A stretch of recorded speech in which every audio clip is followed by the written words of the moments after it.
አዳጊ የህዝብ የልማት ፍላጎትን ለማሟላት ህብረተሰቡን ያሳተፈ ስራ እየተሰራ መሆኑን የወላይታ ዞን ዋና አስተዳዳሪ አቶ ጴጥሮስ ወልደማርያም ገለጹ። ፖሊስ ከወንጀል መከላከል ባሻገር ህብረተሰቡን ተጠቃሚ የሚያደርጉ የልማት ስራዎች ላይ በመሳተፍ ህዝባዊነቱን እያሳየ ይገኛል ያሉት ደግሞ የደቡብ ኢትዮጵያ ክልል ፖሊስ ኮሚሽን ኮሚሽነር ፍስሐ ጋረደው ናቸው። በባይራ ኮይሻ የልማትና ፖሊስ ተቋማት ተመርቆ ለአገልግሎት በቅቷል። ሰናይት አብርሃም ዝርዝር አላት። ለረጅም ዓመታት በባይራ ኮይሻ ወረዳ ወይደ ማሳና ቀበሌ በነዋሪዎች ዘንድ የመልካም አስተዳደር ችግር ሆኖ ሲነሳ የቆየው ንጹህ የመጠጥ ውሃ ጥገና ችግር ዛሬ ላይ ተሰርቶ ከ10 ሺህ በላይ ህዝብ ተደራሽ በመደረጉ ለነዋሪዎች ደስታ ፈጥሮላቸዋል። የንጹህ መጠጥ ውሃ ጥገና ብቻ ሳይሆን የወረዳው ፖሊስ ጽህፈት ቤትና የትምህርት ቤት ግንባታ ተጠናቆ ለአገልግሎት ክፍት ሆኗል። የልማት ስራዎቹን መርቀው ለአገልግሎት ክፍት ያደረጉት የወላይታ ዞን ዋና አስተዳዳሪ አቶ ጴጥሮስ ወልደማርያም አዳጊ የማህበረሰብ የልማት ጥያቄዎች ለመመለስ ህዝብን ባሳተፈ መልኩ በቅንጅት ሊሰራ ይገባል ብለዋል። የህዝባችን ፍላጎት አዳጊ ነው። ሰው ብዙ ነገር ይፈልጋል። ከመሰረተ ልማት አንፃር ውሃ ይፈልጋል፣ መብራት ይፈልጋል፣ መንገድ ይፈልጋል። ብዙ ነገር ነው ሰው የሚፈልገው። ከተቋማትም አንፃር ሁሉም ተቋማት የተለየ በጣም በተሻለ ሁኔታ ተቋማት ተገንብቶ አገልግሎት ለመስጠት ይፈልጋል። በዛው ልክ ተቋማትን ገንብተን መሰረተ ልማት አሟልተን ለመፈጸም ሁሉም ባለድርሻ አካላት እጅ ለእጅ ተያይዘው ተቀናይተው ህዝብን በማስተባበር ባለድርሻ አካላትን በማስተባበር ከነሱ ጋር አንድ ሆኖ ፕሮጀክቶችን ማሳደግ መስራት ይቻላል። በአካባቢው ያለውን እምቅ ሀብት በመጠቀም የማህበረሰቡን የልማት ጥያቄ ለመመለስ የሚሰሩ ተግባራት ተጠናክሮ ሊቀጥል ይገባል ያሉት የደቡብ ኢትዮጵያ ክልል ፖሊስ ኮሚሽን ኮሚሽነር ፍስሐ ጋረደው ፖሊስ በወንጀል መከላከል ስራ ብቻ ሳይሆን በልማት ስራም ባደረገው ተሳትፎ ለውጥ እያስመዘገበ መሆኑን ተናግረዋል። አሉ የሚባሉ ማህበራዊ ችግሮችን ሁሉ ማህበረሰብ ውስጥ የሚኖር ስለሆነ ቀዳዳ እያየ በጉልበቱና በእውቀቱ ከህዝቡ ጋር ይሳተፋል። የዚህ ድምር ውጤት ነው ዛሬ ባይራ ኮይሻ ውስጥ አንድም ፖሊስ ይዞ ማቆያ ቤት ውስጥ ያስቀመጠው ተጠርጣሪ እንዳይኖር ያደረገው።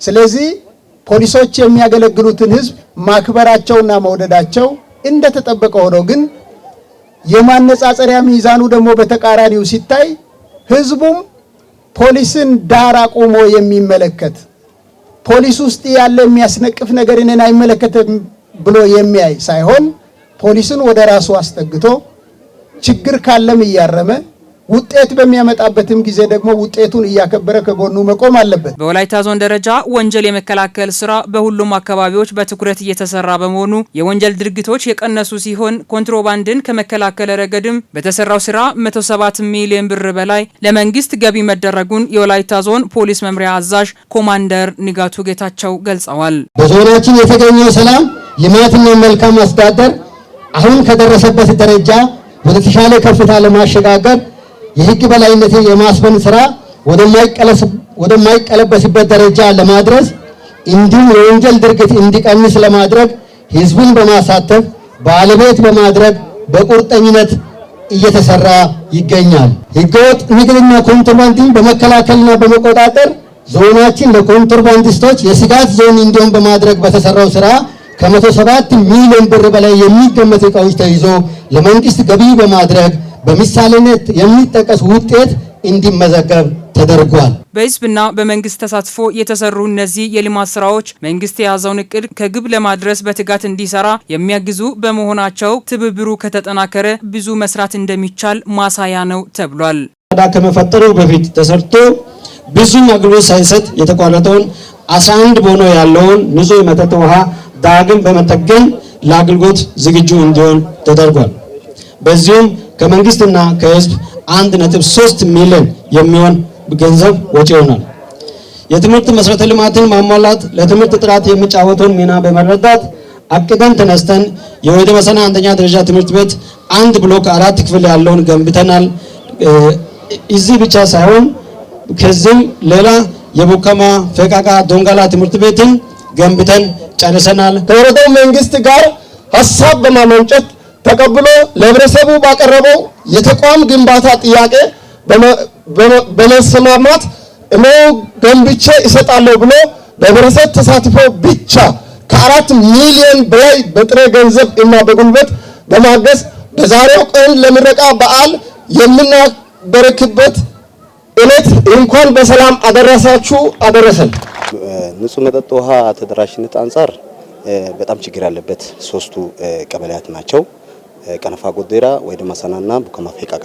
እነዚህን ቀበሌያት ከበር ለማድረግ በቁጥር 11 ውሃ ማደያ ሆኖ 6.5 ኪሎ ሜትር ዝርጋታ መስመር ጥገና ተደርጓል። በአጠቃላይ 1.3 ሚሊዮን ብር በዞን በወረዳና በህዝብ ተሳትፎ ወጪ ወጥቶበት ወረዲ ተጠግኖ አገልግሎት መስጠት ዛሬ ጀምሯል። ንጹህ የመጠጥ ውሃ ጥገና የተደረገላቸው አካባቢ አርሶ አደሮችም ከዚህ ቀደም በውሃ እጥረት ምክንያት የምንቸገረውን ቀርፎልናል ብለዋል። ተበላሽቷል። ከተበላሸ በኋላ ደግሞ ወረዳው መጥቶ ከዚህ በፊትም አሰራ ጉልበት አጣ።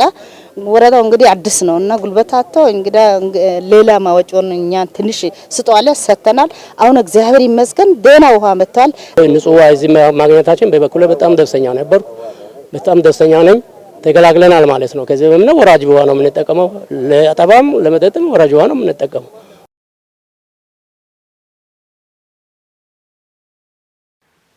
መገናኛ ብዙሃን ተአማኒነት ያለውና ህዝቡን ለልማት የሚያነሳሳ መረጃ ተደራሽ በማድረግ የሀገሪቱን ሰላምና ብልጽግና ለማረጋገጥ ሊሰሩ እንደሚገባ የደቡብ ኢትዮጵያ ክልል የመንግስት ረዳት ተጠሪ አቶ ንጋቱ ዳንሳ አሳሰቡ።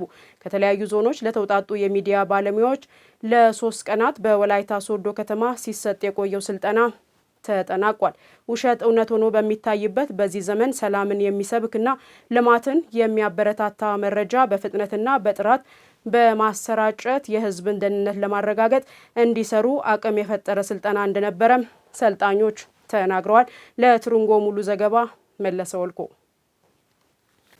ሰላምን የሚሰብክና አንድነትን የሚያጠናክር እንዲሆን ህዝቡን ለልማት የሚያነሳሳ መረጃዎችን የሚዲያ ባለሙያዎች በፍጥነትና በግልጸኝነት እንዲያሰራጩ ለማስቻል በወላይታ ሶዶ ከተማ ለ3 ቀናት ሲሰጥ የቆየው ስልጠና ተጠናቋል። በማጠቃለያው መርሃ ግብር ላይ መልእክት ያስተላለፉት የደቡብ ኢትዮጵያ ክልል የመንግስት ረዳት ተጠሪ አቶ ንጋቱ ዳንሳ ለሀገር ሰላምና አንድነት የሚዲያ ሚና የላቀ በመሆኑ ሚዲያዎች በሀገር ሰላም ግንባታ የበኩላቸውን ድርሻ መወጣት እንደሚገባ አሳስበዋል። 32 ብሔረሰቦች እንደ አንድ ሆኖ ያቋቋሙት ክልል ነው። ሁሉም ኢትዮጵያውያን በሰላም፣ በፍቅር፣ በደስታ በሁሉም መንገድ ተሳስረው በጋራ በፍቅር የሚኖሩበት ክልል ነው። ለኢትዮጵያ ሰላም፣ ለኢትዮጵያ አንድነት፣ ለኢትዮጵያ ብልጽግና የበኩሉን ድርሻ በበቂ መጠን ለመወጣት ትክክለኛ መንገድ ይዘን እየተጓዘን ነው። ይሄ በለጠ ሊሳካ ይገባል። እንቅፋት ሊወገድ ይገባል። ለዚህ የሚዲያ ባለሙያ አይነተኛ ሚና መጫወት ስለሚትችሉ ይህን ስልጠና እንደ ትልቅ አቅም መጠቀም ይኖርባቸዋል። ውሸት ገኖ እውነት ውሸት ሆኖ በሚታይበት በዚህ ጊዜ የሚዲያ ባለሙያዎች ህዝብን በማያሻማ ሁኔታ እውነታውን በግልጽ መዘገብ እንዳለባቸውና የሚከታተላቸው ማህበረሰብም የተለቀቀው መረጃ ሙሉ በሙሉ እውነት ነው ብሎ ከመቀበል ወጥቶ የመረጃውን እውነተኛነትን ማረጋገጥ እንደሚገባ መልእክት ተላልፈዋል። እውነት ጊዜ ነው። በጣም ውሸቶች በዝቶ እውነት እየጠፋ ያለበት ጊዜ ነው። ስለዚህ በዚህ ጊዜ የተሻለ መረጃ፣ የተደራጀ መረጃ በጊዜ የማድረስ ኃላፊነት ከሚዲያና ህዝብ ግንኙነት አመራሮችና ባለሙያዎች ይጠበቃል። ቀጥሎ ደግሞ የህዝቡም የመረጃ ምንጮችን ማየት፣ ማን ነው ይሄን ያሰራጨው፣ ይሄን ሊል ይችላል ወይ፣ እንዴት ይሆናል የሚለው ነገር በደንብ ማጣራት፣ ማረጋገጥ፣ ማገናዘብ ያስፈልጋል። ጊዜው የቴክኖሎጂ ጊዜ ስለሆነ በማስመሰል ሰውን በማስመሰል እኔን በማስመሰል የሚዲያ ባለሙያዎችን በማስመሰል ትላልቅ የክልል የፌደራል አመራሮችን በማስመሰል ድምጽ ወስዶ ምስል ወስዶ ቀርጾ የሚለቁት አለ። ነገር ግን ይሄንን በደንብ ማየት ያስፈልጋል። ማን ነው ይሄን የለቀቀው የሚለው እንጂ ሀሳቦችን በተለያየ መንገድ ቀርጾ ያስተላልፋል። የለቀቀው አካል ህጋዊ ነው አይደለም ወይ፣ ከመንግስት ነው ከፓርቲ ነው ከማን ነው፣ ነገ ተጠያቂነት ቢመጣ ይቀበላል ወይ የሚለው ነገር ህዝቡ ማረጋገጥ አለ። ራሳችንን ኮሙኒኬት የምናደርግበት መንገድ ችግር ይኖራል፣ ግን ትልቁ ነገር ችግርን ለማሸነፍ የጀመርነውን ፕሮሰስ ማሳየት ነው። ያንን ተስፋ ሰው ውስጥ መዝራት ነው የሚያስፈልገው። ምንድነው ብልጽግና ፓርቲ ምን ጀምሯል? በእውነቱ ከሆነ እኮ ዛሬ ያሳካነው ነገር እጅግ በጣም የሚገርም ነው። በ7 ዓመት አይደለም፣ በጣም በረጅም ዓመታት የሚሳኩ አይደለም። የህዝቡን ደህንነትና ሰላምን በሚያረጋግጥ ሁኔታ እውነትና ትኩስ የሆነውን መረጃ ለማሰራጨት ተጨማሪ እውቀት አግኝተናል ያሉት ደግሞ በስልጠናው የተሳተፉ የሚዲያ ተዋንያን ናቸው። እንግዲህ ያለንበት ዘመን ያው የድህረ እውነት ዘመን ነው። ውሸት እውነት መስላ የምትታይበት ዘመን ነውና ሰው እንዴት እንቀድማለን፣ እንዴት ቀድመን በመገኘት የበላይነትን እንይዛለን የሚለውን አይቻለው። ሞር ደግሞ how to monitor እንዴት ሞኒተር እናደርጋለን መረጃ። እንግዲህ ከዚህ በፊትኛ ሞኒተር የምንለው ምን ተፖስተ፣ ምን ላይክ፣ ምን ስንት ኮሜንት ተደረገ። ግን ኢቭን ኔጌቲቭ ወይም አሉታዊ መልእክት የሚያስተላልፉ ሰዎች ፔጅ ላይ ፎሎ በማድረግ ምንድነው ያስተላልፉ ያሉት፣ ምን ልመጣ ያለ ከነሱ ግብአት በማግኘት እንዴት በልጠን መገኘት እንደምንችል የላቀ ዕውቀትን አግኝተናል። ከዚህ በፊት ያልተረዳናቸው ይሄ እንዴት ይሆናል የሚለውን ነገር በእውቀት ራሳችን አዘጋጅተን መረጃዎችን ከሚመለከታቸው አካላት ጋር ተቀናጅተን ለህዝቡ ማድረስ እንድንችል የተረዳንበት ስልጠና ነው ማለት ነው። መረጃ አሰባሰብ ላይ፣ መረጃ ማቀናጀት ላይ እንደዚሁም ደግሞ በተለይ ለህዝብ ትክክለኛ የሆነ መረጃ ለመስጠት በጋራ ተቀናጀ አሰራር ከፓርቲና ከመንግስት ኮሚኒኬሽን ጋር ለመስራት የሚያስመች የሚያገናኝ ድልድይ የሆነ ነገር ስልጣን የወሰነውና 3 ቀን የወሰነው ስልጣን በጣም ገንቢ ግንዛቤን የሚያሳድግና የሚፈጥር ስልጣን የወሰነውና ጥላቻን የሚፈጥርና ለግጭት የሚያነሳሳ የውሸት መረጃዎችን በተለያዩ ማህበራዊ ድረገጽ ከመለጠፍ ህዝቡን ለልማት የሚያነሳሳ መረጃዎችን ማሰራጨት ለአካባቢም ብሎም ለሀገር እድገት ወሳኝ መሆኑም ተጠቁሟል። የውጭ ጉዳይ ሚኒስቴር በወላይታ ሶዶ ከተማ ከ3.8 ሚሊዮን ብር በላይ ወጪ በማድረግ ያስገነባውን የአቅመ ደካሞችን ቤቶች አስመርቆ አስረከበ። ሚኒስቴሩ ለአቅመ ደካሞች ቤት ገንብቶ ከመስጠት በተጨማሪ የትምህርት መርጃ ቁሳቁስ ድጋፍ ማድረጉም ተመላክቷል። አዲስ ቤት የተገነባላቸው አቅመ ደካማ እናቶች በተደረገላቸው ድጋፍ ከእንግልት መትረፋቸውን ገልጸዋል። አማኑኤል ጃጊሶ ላጠናቀረው ዘገባ እድገት እስራኤል።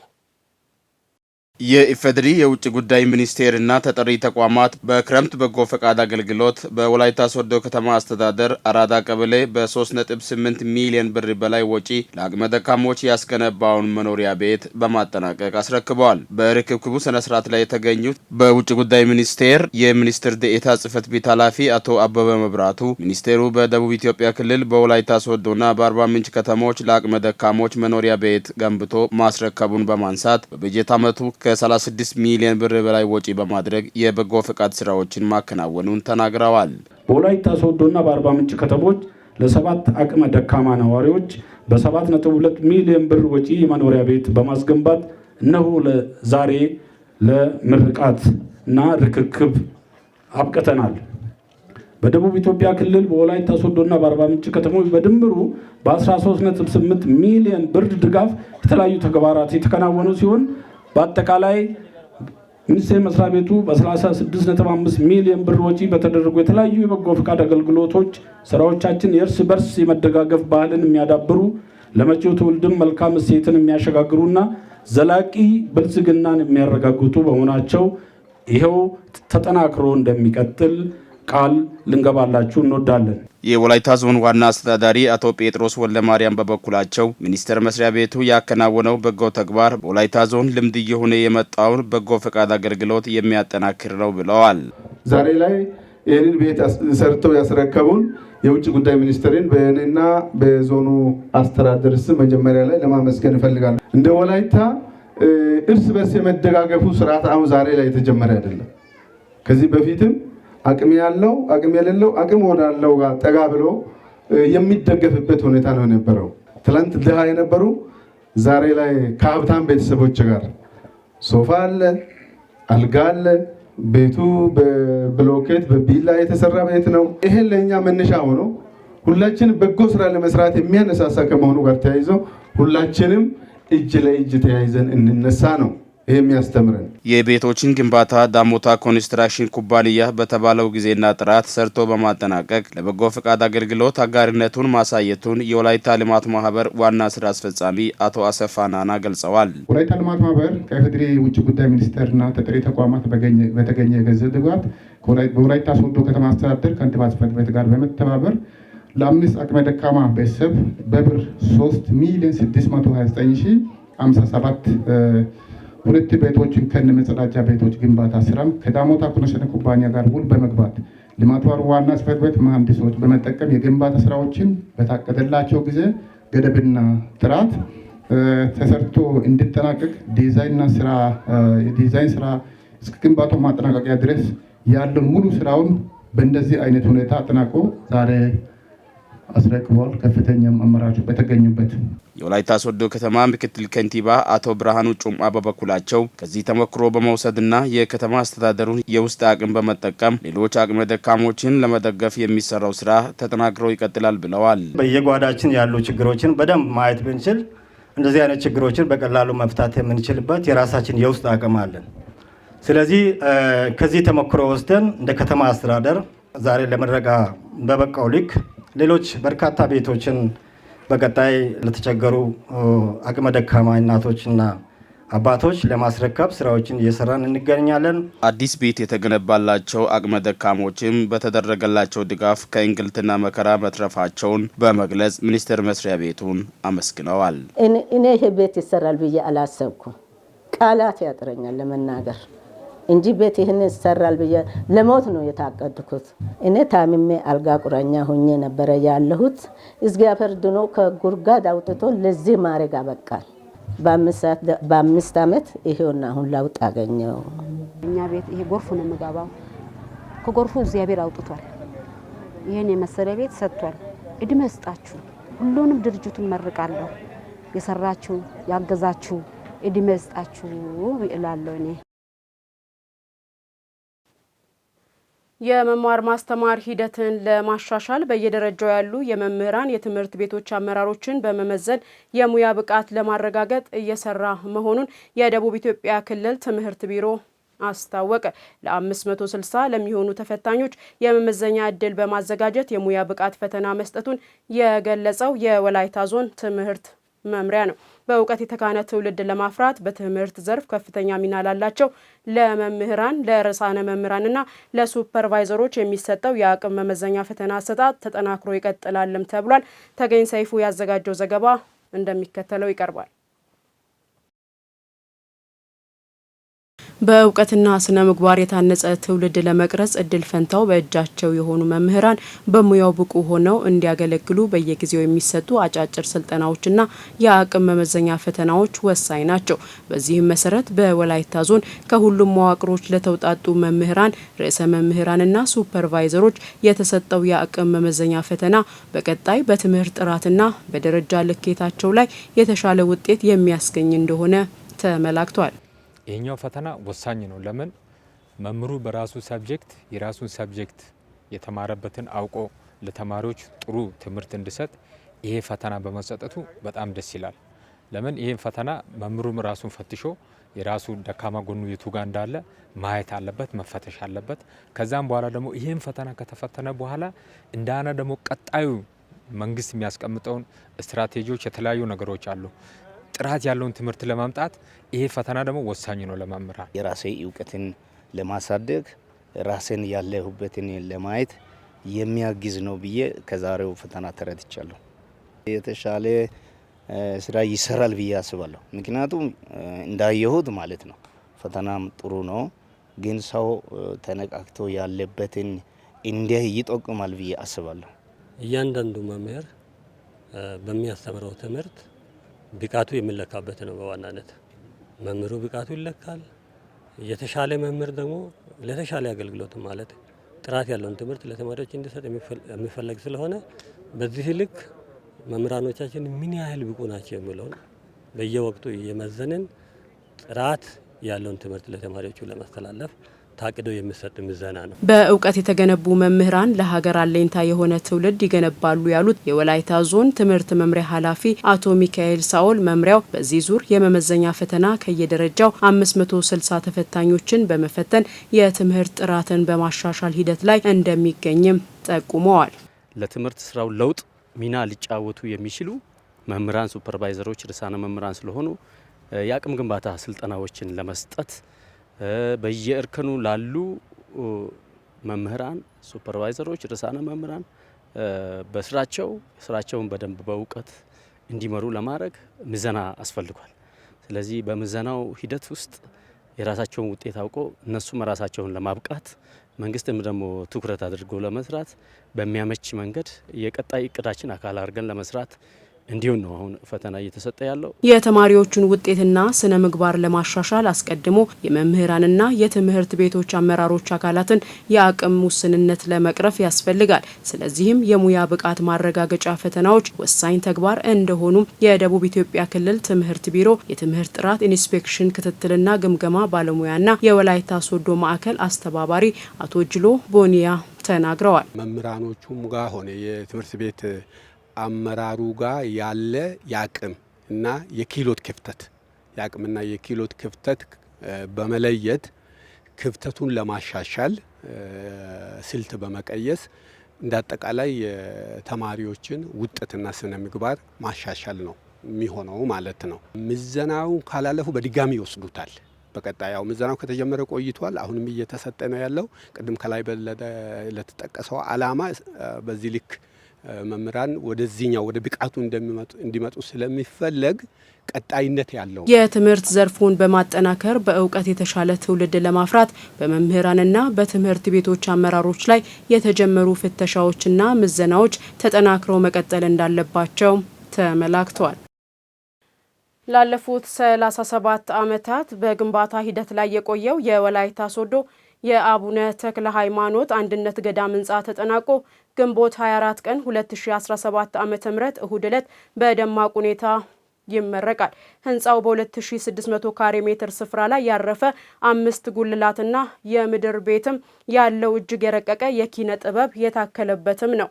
ታዲያ ላለፉት 3 አስርት ዓመታት ከእምነቱ ተከታዮች በተጨማሪ የሁሉም ኢትዮጵያውያን አሻራ ያረፈበት ህንጻ ውጫዊና ውስጣዊ ገጽታ ምን ይመስላል የሚለውን ውብሸት ጳውሎስ ያስቃኘናል። የጻድቁ የአቡነ ተክለ ሃይማኖት ህንጻ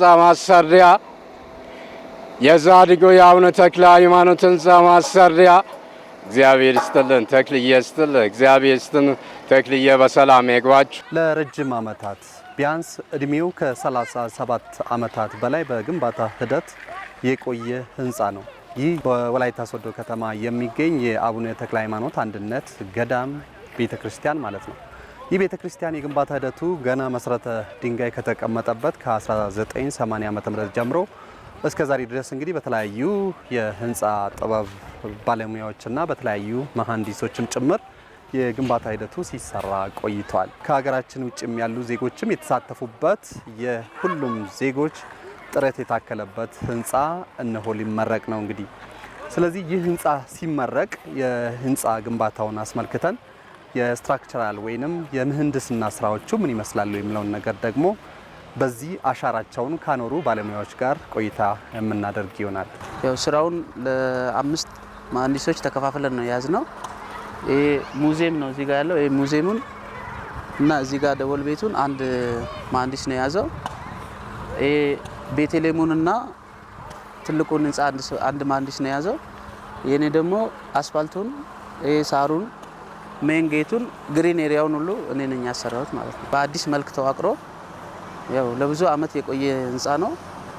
ይሄ ደግሞ ያው የአባታችን ቃል ኪዳን ነው የአባ መላኩ ያኔ ቃል ስለተገባ ሁሉም ሰው ሲፈራረቅ እንደ እግዚአብሔር ፍቃድ ሆኖ ያው በእኛ እጅ ላይ ወድቆ እኛ አሁን ላለበት ደረጃ አድርሰናል። ከእግዚአብሔር ጋር ሆነ ያው እግዚአብሔር ቢፈቅድ ያው ካቴድራል ይሆናል ብለን የምንጠብቀው ህንጻ ነው። ውስጣዊ ገጽታ እንደምትመለከቱት እንግዲህ የወላይታ ሶዶ ከተማ ላይ ረጅም ዓመታትን የግንባታ ሂደቱ የቆየበት ትልቁ የአቡነ ተክለ ሃይማኖት አንድነት ገዳም ውስጣዊ ገጽታ ነው።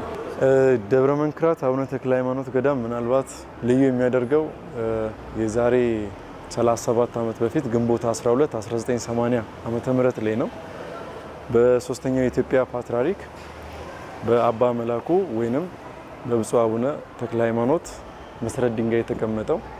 እንግዲህ ህንጻውን ስንመለከት ረጅም ጊዜ የፈጀበት ሚስጥር አብዛኛው የህንጻ መዋቅራዊ እንትኑ ቁሶቹ የተጠቀሙት ውድ በሆኑ እቃዎች ነው። ለምሳሌ ውስጡም ግድግዳው ጥርብ ድንጋይ ነው፣ ውጭም ግድግዳ ጌጠኛ ጥርብ ድንጋይ ነው።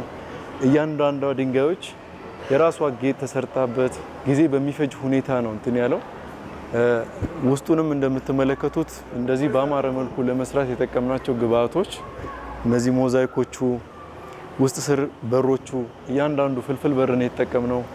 ከኮርኒሱም ብንመለከት ሁሉ ነገሩ ጊዜ ሊፈጅ የሚችሉ ቤተክርስቲያንን ሊመጥን ይችላል ብለን ባሰብነው ግብአት ነው እስከዛሬ ስንሰራ የቆየ ነው።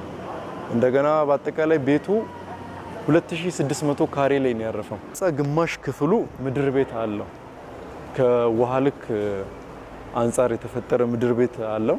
ውስጡ ራሱን ለቻለ ለቤተ ክርስቲያን አገልግሎት ታስቦ የተዘጋጀ ነው። ምድር ቤቱ ወደ 280 ካሬ አካባቢ ነው ምድር ቤቱ የሚሸፍነው ታች ላይ ያለው። በወላይታ ሶዶ ከተማ መናኸሪያ ከንጋቱ 11 ሰዓት ተኩል እስከ ምሽቱ 1 ሰዓት ድረስ የሚቆይ አንድ ወንድማችን አለ። ይህ የህንፃ ገቢ እንዲሰበሰብም ትልቅ አበርክቶ ያኖረ ነው። ሰላም ናችሁ እላለሁ። ስገባ ያው እንደዛ ነው። ሰላም ናችሁ። የጻድቁ የአቡነ ተክለ ሃይማኖት ህንፃ ማሰሪያ የአቡነ ተክለ ሃይማኖት ህንፃ ማሰሪያ እግዚአብሔር ይስጥልን፣ ተክልዬ ይስጥልን፣ እግዚአብሔር ይስጥልን፣ ተክልዬ በሰላም ያግባችሁ፣ እግዚአብሔር ይስጥልን፣ እግዚአብሔር በሰላም ያግባችሁ። የምሰራው የጻድቁ የአቡነ ተክለ ሃይማኖት ህንፃ ማሰሪያ ብዬ በመናሪያና በምእመናን እችን ሳጥን ምጽዋት ሳጥን ተሸክሜ የዞርኩኝ መኪናና ከመኪና ውጪ ያሉ ምእመናንን እየጠየቅኩኝ ለገዳሙ ህንፃ ማሰሪያ ገንዘብ እየሰባሰብኩኝ ነበር። ብዙ አመታት ያው 2005 ጀመርኩኝ 2017 12 አመት ነው። እንግዲህ ብዙ ውጣ ውረድ አለ፣ ቻሌንጆች ይኖራሉ። ጠዋት 11 ሰዓት ተኩል ነው የምገባው፣ ያው ማታ 10 ሰዓት ነው የምወጣው። አሁን ቁርስ ከበላው ምሳውን ዘላለሁ። ምሳው ከበላው ከመኪና ውረድ ብሎ የሚያንቋሽ ምተፋ አለ። ሲጀመር ተተፍቻለሁ። በቦክስ የተመተውበት ቀን ይኖራል። አረ ብዙ ነው። ታንቄ እንዲሁም ፖሊስ ጋር ትወሰዳለ፣ እያጨበርበርክ ነው ተብያለሁ። ግን እኔና እሱ ነው የምናውቀው፣ እኔና ፈጣሪ ነው የምንተዋወቀው። በጣም ዘመናዊ እንዲሆን አሁን ይሄ አልሙኒየም ምናምን ከውጭ ሀገር የመጣ ነው የተለጠፈው። ውስጥ ያሉ ነገሮችን በብዛት ዘመናዊ ነገር ላይቶች ሁሉ ከውጭ ሀገር የመጡ ናቸው። ሺህ የሚቆጠር ሰራተኛ ነው በእጃችን ስናስተዳድር የቆየ ነው። እንደየሞያው ከተለያየ ሀገር ሁሉ መጥቶ የተሳተፈ አለ፣ ከአካባቢ መጥቶም የተሳተፈ አለ። ድንጋዩ የአካባቢ ማቴሪያል ነው። ያው የእጅ ጥበብ ተጨምሮበት እዚህ ተቀርጾ ቤተክርስቲያንን የሚገልጹ ነገሮች ተጨምሮ እዚህ የተሰራ ነው። ሞዛይክ እና የሴራሚክ የጣሊያን ሴራሚክ ነው ተጠቅመው ወንጌልን ሊሰብክ በሚችል መልኩ እንደገናም ለቤተክርስቲያን ተጨማሪ ውበት ሊሰጥ በሚችል መልኩ ሸራ ላይ መሬት ላይ ተሰርቶ በአዴሲቭ ነው የሚለጠፍ ያለው። ፌድ አያረግም። አየር፣ ፀሐይ ምናምን የሚያበላሸው አይደለም። ረጅም ዘመን ሊቆይ የሚችል ሁለተኛው የቤተክርስቲያናችን ሸራ ላይ ከሚሳሉ የቀለም ስዕሎች በተጨማሪ በሞዛይክ የሚሳሉ ሁለተኛው የቤተክርስቲያናችን በስዕል የሚነገሩ ወንጌሎችን ቤተክርስቲያን በስዕል መልኩ ውስጡንም ውጪውንም ታስባለች። በዚህ መልኩ እንግዲህ እያስጌጥን ነው። በተያያዘ ዜና በወላይታ ሶዶ ደብረ መንክራት አቡነ ተክለ ሃይማኖት አንድነት ገዳም ህንፃን ለማስመረቅ ከተለያዩ አካባቢዎች የተጋበዙ እንግዶችን ለመቀበል ሙሉ ዝግጅት መጠናቀቁን አስተባባሪ ኮሚቴ አስታወቀ። እንግዶች በሰላም መጥተው በሰላም ወደ መጡበት እንዲመለሱ የጸጥታ ማስከበርና ወንጀል መከላከል ስራ በቅንጅት እየተሰራ መሆኑን ያስታወቀው ደግሞ የከተማው ፖሊስ ነው። መቅደሱ ሽሌ ላዘጋጀችው ዘገባ ነህሚያ ገነቱ። በሀገር ውስጥ እና ከሀገር ውጪ የሚኖሩ ኢትዮጵያውያን የአባ መላኩ አደራን ተቀብለው ለረጅም ዓመታት ያነጹት የወላይታ ሶዶ ደብረ መንክራት አቡነ ተክለ ሃይማኖት አንድነት ገዳም ህንጻ ለምረቃ በመብቃቱ ከቅርብና ከሩቅ ብዙ እንግዶች ወደ ወላይታ ሶዶ መጥተዋል። የምረቃው ሂደቱ በሰላም እንዲጠናቀቅ ሰላምና ጸጥታን በማስከበር ረገድ በከተማው በሁሉም አካባቢዎች በትኩረት እየተሰራ መሆኑን የወላይታ ሶዶ ከተማ ማህበረሰብ አቀፍ ወንጀል መከላከል ስራ ሂደት አስተባባሪ ረዳት ኢንስፔክተር ምትኩ ማሞ ገልጸዋል። የተለያዩ ቦታ የሚመጡ እንግዶች በሰላም ገብቶ በሰላም ከመውጣት ጋር በተያያዘ የአካባቢውን ህብረተሰቡን በማዋየት ከዞን ፖሊስ ጋር በመሆን አጋዥ ኃይሎቹን ደንብ አስከባሪዎቹም እንዲሁም እምነት ተከታዮቹም ወጣቶቹን አሳትፈን ስምርት ሰጥተን በእቅድ የሰራ ነው የሚገኘው። ማንኛውም ወደ ሶዶ ከተማ ከተለያዩ ቦታ የሚመጡ እንግዶች የሚያርፉባቸው ሆቴሎች የተለያዩ ቦታዎችም በቋሚ በተንቀሽቃሽ ጥበቃ በማድረግ ዝግጅቱን አጠናቀን የሰራ ነው የምንገኘው። በዚህ ሰዓት በከተማው ውስጥ የሚያገለግሉ የፖሊስ አገልግሎት ወንጀልን ቀድሞ ለመከላከል ከህብረተሰቡ ጋር በአንድነት እየሰሩ ከመሆናቸው ባሻገር የትራፊክ አደጋ እንዳይከሰት አስፈላጊውን ቅድመ ጥንቃቄ እያደረጉ መሆናቸውን አመላክተዋል። ከወንጀል መከላከል ከምርመራ ከትራፊክ አንጻር በሁሉም ስራ ሂደት እቅድ ካወጣን በእቅዱ ዙሪያ በእኛ መስሪያ ቤት እቅዱን ተችተን ካወጣን በኋላ ከአባላት ጋር ውይይት አድርገን በቤተክርስቲያን ከተለያዩ አካላት የተውጣጡ እነዚህ አጋዥ ኃይሎች ከቤተክርስቲያን መሪዎች፣ ከዲያቆናት፣ ከአባቶቻችን ጋር ውይይት አድርገን ባሉ በሰላም እንዲጠናቀቅ ውይይት አድርገን ጀምረናል። ከዛ በኋላ የነሱ እንትኖች ከተቱት በላይ ወጣቶችን አደራጅተን ሌሎ አጋዥ ኃይል የትራፊክ ስራ ሂደት አስተባባሪዎችን እኛ ጋር የከተማው ከዞኑ ከሌላ ቦታ አጠናክረን ባሉ በሰላም ተጠናቀቅ ስራው የጀመረበት ሁኔታ አለ። በሰባቱ መግቢያ በሮች ላይ ቅድመ ዝግጅት አድርገናል። ያም ከትራፊኮች ጋር ውይይት አድርገናል። ከመከላከያዎችም ጋር አንድ ላይ ጸጥታውን ያለምንም ስጋት ያለምንም የትራፊክ አደጋ ህዝቡ በሰላም እንግዳው መጥቶ እንዲሄድ የወላይታን ደግሞ ገጸ ባህሪዋን በረከቷንም የሰላም ሂደቷንም አይቶ እንዲሄድ ያለምንም ስጋት መንገዶችን በመቆጣጠር ከትራፊክ የጸዳ ቀንን ለማድረግ ወይንም ዝግጅቱን በዛ ልክ አቅደን እየሰራን ያለንበት ሁኔታዎች አሉ። የገዳሙ ህንጻ ለማስመረቅ የሚመጡ እንግዶች በገዳሙ ያለውን ታሪክ አውቀው እንዲመለሱ ከማድረግ ባሻገር ገዳሙን የቱሪስት መስህብ ከማድረግ አንጻር ያለውን ቅርስ ለዓለም ለማስተዋወቅ እየተሰራ መሆኑን የአስተባባሪ ኮሚቴው አባላት ገልጸዋል። እንግዲህ ገዳሙን የሚመስል አካባቢ የሚመስል ህንጻ ተሰርቷል። ከዛም በላይ የሆነ ህንጻ ተሰርቷል። ገዳሙ ላይ ደግሞ በርካታ ቅርሶች አሉ፣ ብዙ ታሪኮችን የያዙ እነዛን ሰዎች እንዲጎበኙ እንዲመራመሩበት የታሪክ ተመራማሪዎች፣ የሃይማኖት አጥኚዎች እነዚህ መጥተው እንዲሰሩ ያው ትልቅ የሆነ ቤተ መዘክር ተሰርቶ አሁን እንዳለ እዛ ላይ ሊገቡ የሚችሉ እቃዎች ወደዛ ይገባሉ። ደብረ መንክራት አቡነ ተክለ ሃይማኖት ገዳም ከዳሞት ተራራ ስር ያው የዳሞትን ጠቅላላ ታሪክ ይዞ የተቀመጠ ነውና ሁሉም ኢትዮጵያዊ መጥቶ እንዲጎበኘው ሁላችንም በጋራ መስራት ይጠበቅብናል። አብዛኛው የክልላችን እንዲሁም ከክልልም ውጭ ያሉት ኦርቶዶክሳውያን ሌሎችም ለምርምር ለጥናት የሚመጡት ተመራማሪዎች ወደዚህ ስፍራ በሚመጡበት ጊዜ ለአካባቢያችን የሚሰጠው ትልቅ ፋይዳ አለው። ከዚህ አንጻር ነው ከተማ አስተዳደሩም የዞንም የክልሉም መንግስት ትኩረት ሰጥቶ እዚህ አካባቢ ያለውን ልማት መደገፍ የቻለው።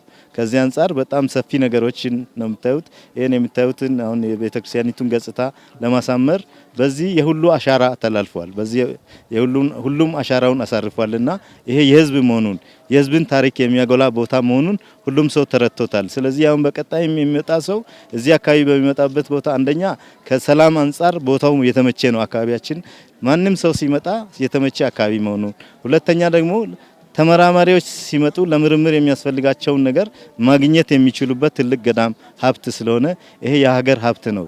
እንግዲህ ብፁዕ አባታችን ጻድቁ አቡነ ተክለ ሃይማኖት መስቀል ከሰማይ የወረደባቸው ስፍራ ነው። ይሄ የእግዚአብሔር ድምጽ የተሰማበት ነው። ድውያን የተፈወሱበት ነው።